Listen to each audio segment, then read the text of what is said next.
tout le monde, j'espère que vous allez bien. On se retrouve aujourd'hui dans une nouvelle vidéo pour faire l'update du second trimestre de ma seconde grossesse. Donc à l'heure où je filme cette vidéo, je suis à 26 semaines de grossesse, donc à peu près 5 mois et demi. Ça passe vite, on est déjà bientôt à la fin. Donc j'ai de la chance, tout comme pour la grossesse avec Madeline, j'ai pas de symptômes très marqués.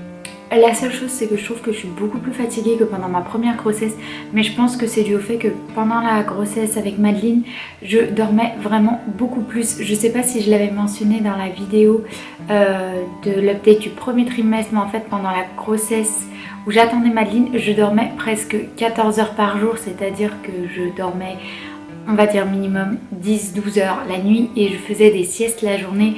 Or là c'est pas possible puisque Madeline elle fait pas la sieste la journée, que je travaille à temps partiel, donc quand je suis pas avec Madeline c'est que je travaille et mes nuits sont forcément plus courtes puisque je me lève plus tôt pour avoir le temps de préparer pour Madeline avant qu'elle se lève. Donc je fais plutôt des nuits de, on va dire, entre 6 et 8 heures et je fais pas de sieste. Donc j'ai presque divisé par 2 mon temps de sommeil, donc je pense que ça s'explique par ça. Et aussi clairement j'ai rajouté des charges dans ma journée, puisqu'avant en fait à part m'occuper de moi, ce qui était assez facile en fait, j'avais pas grand chose à faire. Et là du coup en plus je travaille à temps partiel, mais ça reste quand même que je travaille, j'ai Madeline et j'ai la maison. En plus de ça, là c'est l'été et clairement l'été c'est déjà pas une saison que j'affectionne particulièrement, mais là avec les 40 degrés qu'il a fait par exemple la semaine passée, c'est juste pas possible pour moi en fait, ça devient vraiment difficile puisque je supporte mal la chaleur. Donc là j'ai hâte qu'on arrive début septembre et d'être en automne et que ça se calme un peu. Peut-être que ça du coup aidera un peu ma fatigue de manière générale.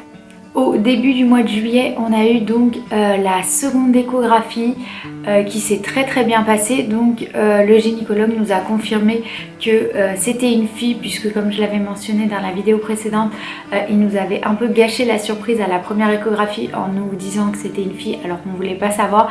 Mais bon, vu qu'on savait de toute façon, autant le laisser nous donner la confirmation. Et sinon de là ça tout va très bien. Donc c'est une petite fille qui grandit très bien. Elle est toujours dans une très bonne courbe de poids et de taille, donc elle est plus grande et plus grosse que Madeline au même âge. Et à l'heure actuelle je trouve que c'est un bébé qui est vraiment très actif. Alors je sais pas si elle est plus active que Madeline ou si c'est parce que c'est ma seconde grossesse, je m'en rends plus compte. En tout cas j'ai l'impression qu'elle est toujours en train de s'agiter et de se secouer dans tous les sens. Pour le coup c'est une sensation que personnellement j'affectionne particulièrement, donc c'est vraiment super. Et ça me rassure aussi de me dire que si ça s'agite là-dedans, c'est qu'elle est probablement en forme et en bonne santé, puisque je fais pas vraiment beaucoup d'examens médicaux pendant ma grossesse. C'est quelque chose que j'apprécie pas vraiment, le suivi médical. Il y a des femmes que ça rassure beaucoup, moi ça m'énerve plus qu'autre chose. Donc on fait, on va dire, le minimum et tout ce dont on peut se passer, on ne le fait pas. En parlant de rendez-vous médicaux, j'ai eu aussi du coup au début du mois de juillet un rendez-vous avec ma sage-femme. C'était le premier rendez-vous qu'on faisait. J'avoue qu'on s'y est pris un petit peu tard cette fois-ci, mais c'est pas très grave puisque de toute façon dans l'ensemble tout va très bien. Donc je serai suivie pour cette seconde grossesse par la même sage-femme qui m'avait suivie et qui m'avait accouchée à domicile la première fois, puisqu'on part encore sur un accouchement à domicile. Et donc là encore rien de particulier. Elle a trouvé que j'avais l'air fatiguée comme je vous disais, et pour le coup ma tension est assez faible. De moyenne générale j'ai entre toujours 12 et 12,5 de tension, donc pas de souci de ce côté là. Et là quand elle a pris ma tension j'étais à 10, donc quand même une petite tension par rapport, on va dire, à mes habitudes, et probablement du coup dû à la fatigue. Donc là elle voulait m'arrêter. Pour le moment j'ai dit non, pas besoin. J'avoue que c'est moi aussi, j'ai du mal à m'arrêter et à déléguer, et enfin je suis quelqu'un très actif et je veux pas que parce que je suis enceinte avoir l'impression en fait de servir à rien. C'est quelque chose qui me frustre au plus haut point. Donc pour le moment on a fait un compromis, puisqu'en fait c'est les vacances d'été, donc quoi qu'il arrive c'est assez calme là où je travaille. Et en plus de ça Là où je travaille, on a la clim et donc vu que je supporte mal la chaleur, en fait l'un dans l'autre c'est carrément mieux que je sois au travail où au moins c'est climatisé et je suis au frais plutôt que d'être enfermée à la maison où même si on ferme les volets, autant vous dire que la semaine dernière quand il faisait 42 dehors dans la maison il faisait quand même presque 35 degrés et c'est pas vivable quoi.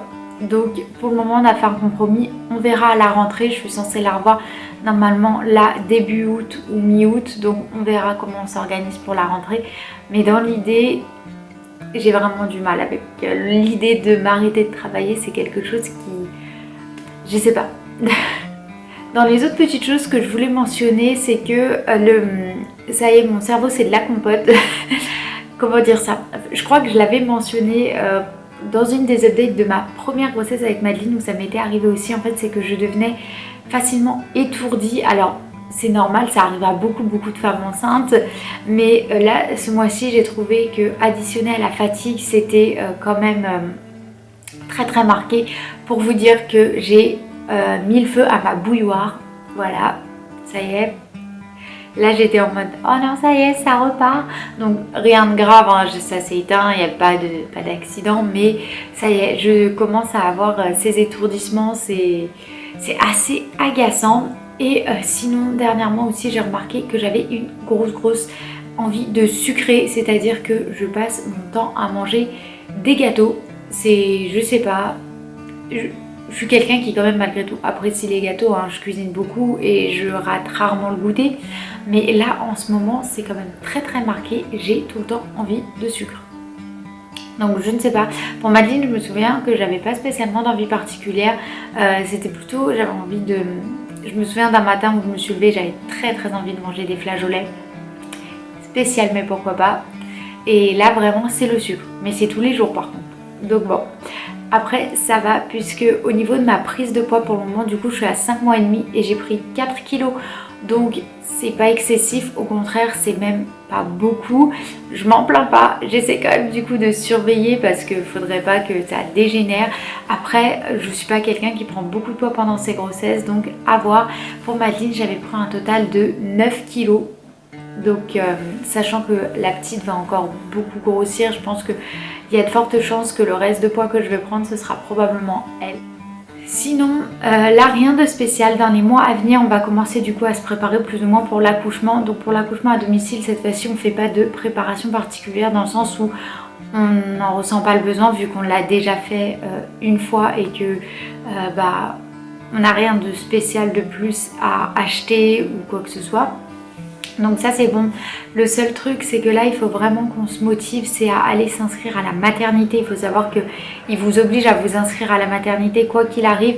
Mais de toute façon j'ai prévu de faire une FAQ sur l'accouchement à domicile, donc j'en parlerai dedans. Mais il faut qu'on le fasse puisque ma sage-femme m'a dit qu'apparemment les délais d'inscription désormais étaient un peu plus longs. Et on n'a toujours pas pris le temps d'aller s'inscrire à la maternité puisque je vous avoue que comme je disais j'aime pas tout ce qui est formalité médicale. Et ça me saoule d'aller perdre 2 heures de mon après-midi à la maternité juste pour un dossier d'inscription. Après il faut le faire parce que on ne sait jamais. Mais du coup on traîne et il faut vraiment qu'on s'en occupe ce mois-ci parce que des gens vont se faire disputer à la maternité, hein, ça j'en suis sûre. Mais en plus de ça, sait-on jamais que j'en ai besoin, ce serait pas mal que ce soit bouclé. On va finir cette petite update simplement par vous montrer du coup mon ventre. Donc voilà, pour le coup les 4 kilos que j'ai pris, je pense qu'ils sont clairement tous partis dans mon ventre. J'ai pas pris spécialement de poids je trouve. Mais au niveau du ventre c'est vite devenu très rond. Je pense que c'est... la mémoire du corps vu que ça fait à peine 1 an et demi que j'ai accouché de Madeline, donc forcément ça revient assez vite. Moi ça me gêne pas, j'aime bien quand je suis enceinte, mais ce qui est marrant je trouve c'est que de face, bon là ça commence à se voir, mais sinon c'est pas vraiment très large, c'est vraiment tout de devant et ça fait un ventre bien rond, moi j'aime bien. Donc voilà c'est tout, je pense que j'ai fait le tour de toutes les choses que je voulais mentionner dans cette vidéo. Si vous avez des questions quelles qu'elles soient, n'hésitez pas. Et si vous avez des questions pour la FAQ sur l'accouchement à la maison, n'hésitez pas non plus, je les note toutes, je les répertorie et je pense que je m'occuperai de ça au courant du mois d'août. Donc en attendant je vous fais tout plein de bisous et on se retrouve bientôt dans une nouvelle vidéo. Bye.